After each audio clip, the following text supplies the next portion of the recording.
Hey guys, it's Mitch. How's it going? Well, we made it. We finally made it to the end of this frigging crossover. See? Finally.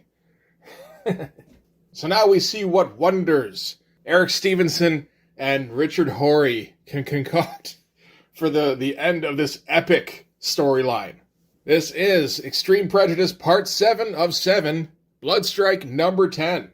So just before we get into it, if you enjoy the channel, and if you feel like you might want to help out a little bit, go over to my Patreon and subscribe there, and that'll give you access to everything I do. Helps out the channel and helps to buy new comics. You can also follow me on Instagram and DM me there for commissions. Alright, so we're here at the end. It feels like we should give a recap, but there isn't really much of a recap to give. There's a big bad guy named Quantum, and everybody in the Extreme Universe has to take him down, and that's it. There have been no twists, there have been no plot developments, there have been no subplots. The first 4 issues of this goddamn crossover was Quantum coming across whatever group was starring in that issue. And then he would beat that group up, kind of, and then he would go away. And then chapter 5 and 6, they went, it's time for the big showdown.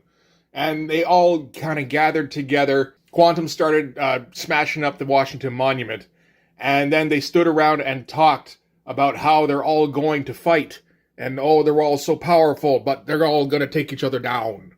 And that's kind of where we are right now. So, I guess we might as well just get into the fucking book. I guess spoilers, it will not get any more clever. So, starting with the cover, it's another Chap Yape special, because Chap is the only guy who can produce work on time, it seems. What the fuck was Jeff Matsuda doing in all this? Rob made a big deal about how Jeff Matsuda was cranking out 3 pages a day. Well, if there's more than 50 Jeff Matsuda pages have been published, I haven't seen them. So we get a standard, gigantic close-up frowny face. Snarly face, really. Since it's big, you make more lines. I don't like the way he does blood. This looks fucking awful. This looks like he's got seaweed coming out of his mouth. And all the scowly lines he put around the jowls here, it makes it look like just the flesh is hanging off of his mouth. He's just got this flesh tunnel leading into his teeth. That's fucking unsettling. It's fine, though. I'm sure this sold a couple copies, so, Okie dokie. So, creator, story, Rob Liefeld. Writer and layouts, Eric Stevenson. Oh, I don't know if I like that. Eric Stevenson has not been laying out things beforehand. So, I guess he's taken the reins. I think we have to assume it's all been done Marvel method up until this point, and Eric Stevenson just kind of let them do whatever they want until we got to the finale, and it's like, okay, this is the part that actually has to be story. I gotta take control here. Time to let the writer-man cook, boys! So we start with a splash page. Nobody ever asked to see a Richard Horry splash page. Just all the guys looking lame. He can't draw musculature. He can't draw cool poses. He can't put shadows on fucking anything. His faces are all, simplistic cubes.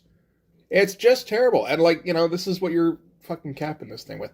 The Extreme Prejudice storyline isn't anything. I'm pretty sure Rob did a crossover fucking every year. It's just, I was kind of interested to see what he'd try to do. If he would, did he come up with stories at all? No, he didn't fucking come up with stories. Nobody came up with stories.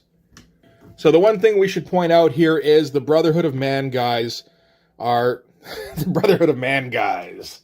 That's right. They're all mixed in with the Extreme superhero guys. Because in the last issue, Battlestone talked the Brotherhood of Man guys around to his point of view, which was that Quantum was a bigger deal than they were. So we should all just kind of probably attack him. I didn't know they were going to attack him together. Nobody said anything about that. So it looks like it's time to talk for a page. So if you're doing the layouts on this, Eric Stevenson, you can't blame anybody for wasting time and you having to just repeat the same information over and over again. This is on you now. Okay, so Quantum here is upset because his son has turned against him. Never mind that he captured both of his sons at one point and stashed them at an old brigade hideout. How could you turn against your own people? And you're allying yourself with their killers. And Battlestone goes, oh, well, how would it be different if I joined up with you? You're vowing to destroy humanity for what the Brotherhood of Man did to our people. You've become equally as reproachable as they are. This does sound quite a bit like Battlestone, sure. Instead of saying, like, you flap your gums all you want, Pop. It won't save you from the ass kicking I'm gonna deliver. And blah, blah, blah. That's why no matter what I think of the Brotherhood, and yet I'll side with them as long as it takes to put your mad rampage to an end. And he goes, you still don't understand. For all these years you've blamed me for the death of your mother. We did touch on that briefly, I guess. And he's like, why would you think I had anything to do with that? I didn't do that shit. The Brotherhood of Man did that shit. And Cabot and Battlestone are like, what? Does that sound possible? I don't even fucking know. That was like 100 years ago. Literally, because Battlestone was in World War II. And Quantum does a search your feelings, you know it to be true. He goes, it just never suited your interests to admit it to yourself. I don't know what that even fucking means in this case. Just as it never suited mine to tell you until now. And does a big ol' shooty blast at him. And Battlestone still isn't being Battlestone. He's like, this useless fighting won't solve anything. Useless fighting is like the subtitle on the Brigade trade paperback. And in the midst of their hugely emotional family breakdown that's going on, whatever the fuck it is, Kodiak here goes, you're wasting your breath, B-Stone. We gotta beat it into this dork if we want him to understand anything. So just like, whatever you were trying to establish, you just broke it there. So yeah, they attack him. Cabot punches him in the face. This is nothing different from what we've seen in every issue up until now. Punches him in the face, shoots him off him, or whatever. Has an energy thing that just kind of compels him away from him, could be. And Cabot and Battlestone can see that he's absorbing too much energy. He's like some kind of mad god, blazing out of control. I can't even count the number of times I've used that comparable. And then Sentinel shows up, and he goes, well, that shouldn't be the case much longer, gentlemen. They're all very cordial. I guess at some point, Battlestone got replaced by an alternate reality Battlestone. It was probably in between issues 3 and 4. Because that was when he started being all like, hey, you know I'm here for you and stuff, to KO. I kind of miss old Battlestone, who just punched everything that got in his way and told everybody to say their prayers. And while Quantum acts like a mad god blazing out of control, Sentinel and Battlestone share pleasantries where he's like, long time no see, Battlestone. And Battlestone's like, good to see you again too, old friend. And Sentinel brought the gadget he was working on in the last issue, in Brigade number 9. So it's an updated version of the null field inhibitor he used to defeat Quantum years ago. So here was me thinking Sentinel was inventing things last time. He wasn't inventing things.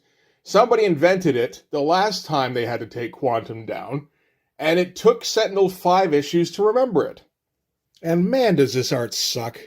Nothing is good here. It's barely functional. Why are you doing this shot if you can't handle the perspective? I mean, I do that too. So maybe I'm not one to talk. But I do cooler shots than these, so that makes up for everything. Oh my god. I got a headache just flipping the page when I saw all the word balloons. So this is what Eric Stevenson thinks comics are in 1993, right? Guys stand around and they explain all the things that have happened to each other. And by to each other, I mean to all of the other people who also experience the things happening. They explain the things that they hope to accomplish if whatever course of action they're going to try to take shortly succeeds. And once every 5 pages, somebody throws a punch. I will assume that he's learned otherwise since then, again, since he's the editor-in-chief at Image Comics now. But I mean, this crossover should have given Rob Liefeld pause. Like, when he finally got to the end of it, he should have been like, you know what, I fucked up somewhere. Because these are some boring-ass comics. And they all look like shit, except for Chaps. And they don't go anywhere and nothing ever happens. So, as you know, the source of Quantum's power lies within the Earth's electromagnetic field. Yes, because we've explained this in every issue. In past encounters with Quantum, he's always maintained a strict level of control over his abilities. That is not the case now. Since Quantum gained his freedom, his body chemistry has undergone a drastic change. They don't say what the source of the change is. He has no way of stopping the absorption process.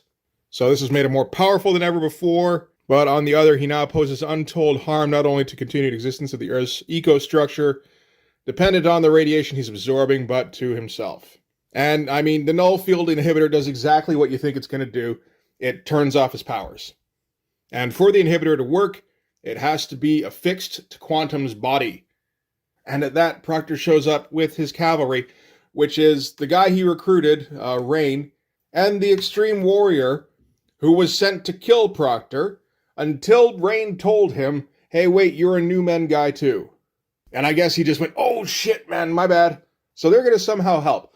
They're going to beat Quantum up, where everybody else has failed, and then that exit guy, the guy who teleports, can teleport in and put the rig on his body.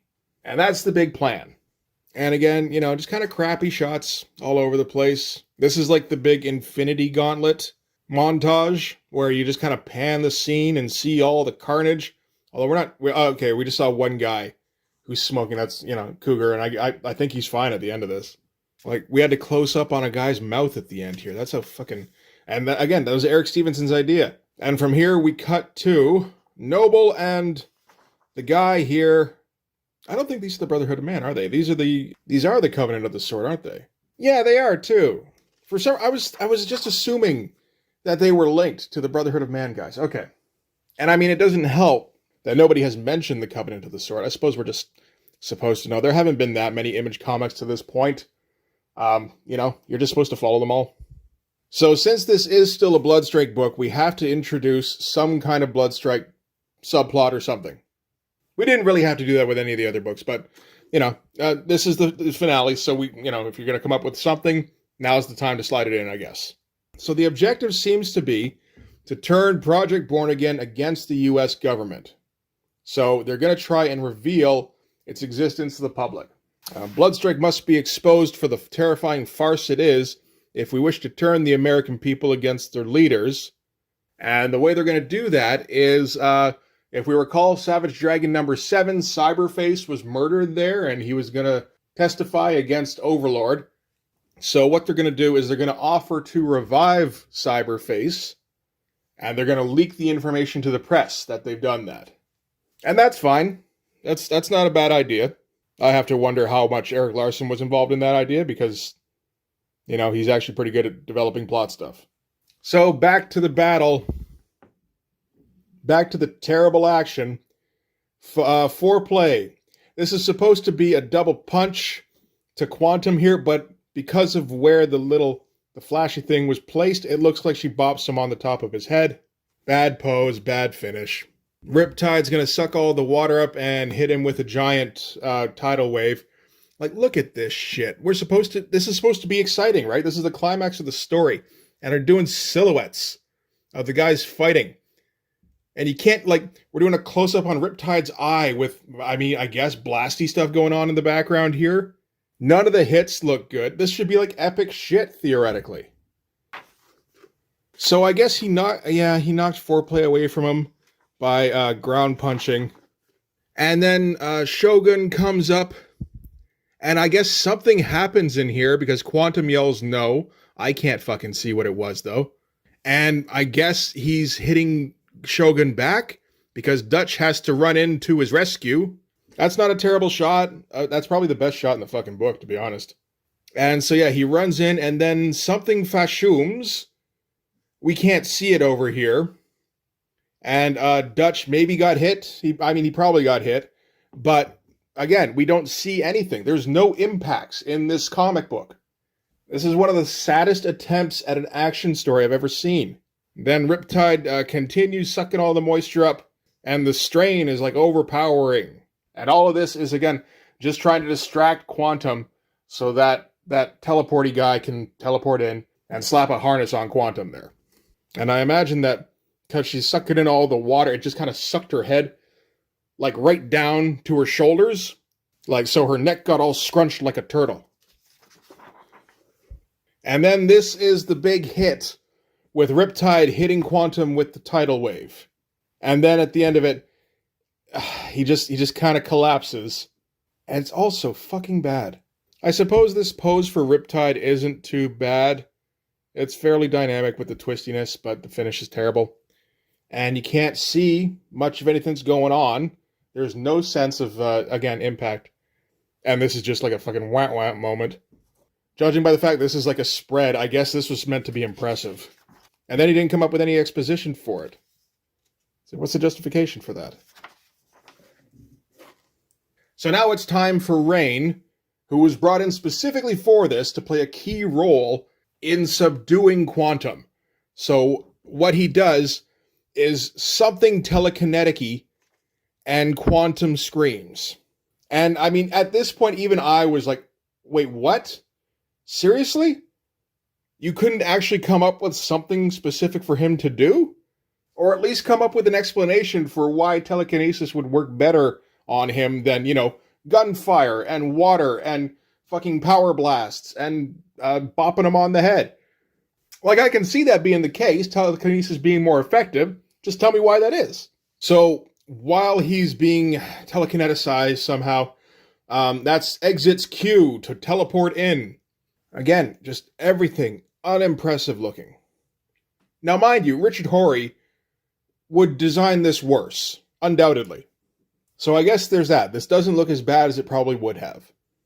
So, when they're getting prepared to put the thing on Quantum, the Brotherhood of Man decide that as soon as the thing's been turned on, and Quantum is no longer a threat, they're going to turn on all the new gene people, all the super people. Which makes sense. And given that the Brotherhood of Man have done literally nothing this entire issue, it seems a little questionable why they were brought into this at all. Again, they probably should have had a key role of some kind. But then I'm guessing that key role would have been to shoot him for a second and to distract him. So, okay, they put the harness on Quantum here. And the Brotherhood guy says now, which you would think would mean that the harness has been turned on, but that doesn't seem to be the case. Okay, shit. All right, you know what? And so, yeah, they all turn on them, and there's a whole bunch of them by the looks of it, and just all start shooting the superhero guys. They shoot Exit here. They shoot him right in the head, and he's just like, what the hey? Shoot Cold Snap, shoot the Extreme Warrior, but I guess these aren't bullets or even particularly strong lasers, because I don't think any of these guys are dead now. And then Quantum wakes up and goes, I have to take on these Brotherhood assholes, and his powers work. So, I guess they kind of jumped the gun a little bit there. The top panel here is okay. The idea is pretty good with the big spread of everybody shooting. Well, of these 4 guys shooting. It'd be nice if more guys were shooting, really. But, there's enough finish on the guys, and, that's not a bad shot, I suppose. Can't say the same for any of the rest of this crap. So, yeah. Quantum shot stuff, and then everybody went flying. I think this is all of the Brotherhood of Man guys dying at once. That maybe could have been done a little bit better. So now this is apparently a reset of the fight, and it gives Quantum another chance to talk about his reasons for wanting to kill all the people and how they should join him, and they can't beat him because he's too powerful. And we're all the victims of such horrible prejudice. And he does compare the new gene superhero people being hunted by the Brotherhood of Man to the Christians being hunted by the Romans and the Jews being hunted by the Nazis. And just Jesus fucking Christ. Okay, so let's get the taste of that out of our mouths. Sentinel next turns to another of the new men. This is Dash. So 3 guesses what she does. So she's going to speed in and put the harness on him again while he's delivering his speech. And she's like, no, what he's saying speaks to me personally. And she's like, if there was something else I could do, and it's like, what? To incapacitate him? No, you can do this. We're not telling you to kill him. Put a fucking pair of suspenders on him. That's all we're doing. And we've reached the point where Cabot has had enough of this. So, Bloodstrike, it's time to show these folks what we can really do. Oh. Man, I have heard that so much in these fucking 7 issues. So, yeah, Bloodstrike's just gonna do a charge of the Light Brigade here. So, Shogun runs up first and hits and shoots him again. He's shot him many times. For some reason, this will be different. And because this is the end of the issue, and we have to have this have some kind of consequences, Quantum chooses now to be like, okay, that's enough of that, and shoots him pretty much in half. By the way, this all kind of looks like ass. Then it's time for foreplay and deadlock, and they, jump at him, and they get holes shot through them. And then it's time for Cabot to confront Quantum. And at this point, everybody in Bloodstrike is supposed to be dead, like dead. This took them all out. Never mind the fact that they've all sustained these wounds in previous issues of this title. Cabot punched a hole in Deadlock's chest. Cabot was a fucking torso at one point. This hand is okay. And it's kind of nicely colored. Okay, so here we go. This is the big confrontation where he's like, you've never done anything but hurt me, Father. Me, John, and anyone else who got in your way. If there's one thing you've been most successful in life, it's causing people pain. And he says, that's not true, when he shoots a fucking hole in him. And this fucking pose. I mean, like, it would be okay if it weren't for this foot. And then he's, shot a hole in him, and he goes, dear Lord, what have I done?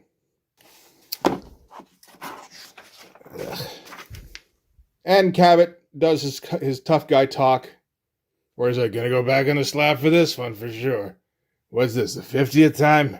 And Quantum's all like, how could I kill my own son? I never wanted this. And while he's beating up on himself, Cabot, with the giant hole in his chest, grabs the suspenders again and slaps them on Quantum. And this time it works, because it's the end of the issue. So I guess he has no powers now, so they won, yay! And Cabot is gonna die again. But he asks them not to bring him back. And I think this is meant to be the big sad goodbye. Because the no background was colored white here instead of orange. Or blue. Or yellow. And Chapel says he's gone. And Battlestone goes, that's the best decision he ever made. Which pisses Chapel off. That's not the worst face. It's probably the best face that I've seen out of Richard Horry. And he punches Battlestone in the jaw. That feels appropriate. And he says, I didn't think a hell of a lot of Cabot when I signed on with Bloodstrike. But what he did here today, what his whole team did, took more guts than you'll ever have. Man's got my respect. You'd think a man's brother could spare a little too. And I don't think them jumping in to get killed for the 35th time takes that much guts, but okay, whatever the fuck, right? And then we cut to Arlington National Cemetery 4 days later. And this is all about the new men. We're not really going to talk much about Youngblood or Bloodstrike. I mean, Bloodstrike just got wiped out. And this is what the funeral is, I believe. It's just them all being... It's for all 4 of them. But we're not talking about Brigade. Not talking about Supreme. He was in here too for a minute. Remember that? So he's talking about the new men. And they're all optimistic after that. Okay. And with all the Bloodstrike characters dead... Chapel's decided to pursue other interests, so he'll probably join back up with Youngblood. So that could mean the end of Bloodstrike as we know it, which isn't necessarily a bad thing. Agreed. 10 issues was enough. And they talk about making a difference and that kind of shit. And then at the end here, we get a mystery man visiting the grave who has 2 ponytails stretching down his back. So Battlestone made an appearance. I guess he did have respect at the end. And then we get an epilogue with Cyberface showing up. And this is completely out of place. This should have been at the beginning of the next issue. And they just say the same things they said earlier, which is that he was going to turn state's evidence, but he was murdered while under protective custody. So they're going to bring him back. And some weirdo with a fin on his head dropped him off. It's like, this is 2 years in. I think everybody reading this is familiar with Savage Dragon. Like it has a bit more clout than fucking Bloodstrike. So next issue, get ready for a new direction, a new creative team, and a whole lot of surprises as Bloodstrike undergoes one of the most dramatic changes ever in Born Again. Ugh. And that's it for Bloodstrike number 10 and for the Extreme Prejudice crossover. We made it. I don't know if that was worth it. Like, I wanted to hit that crazy Supreme issue.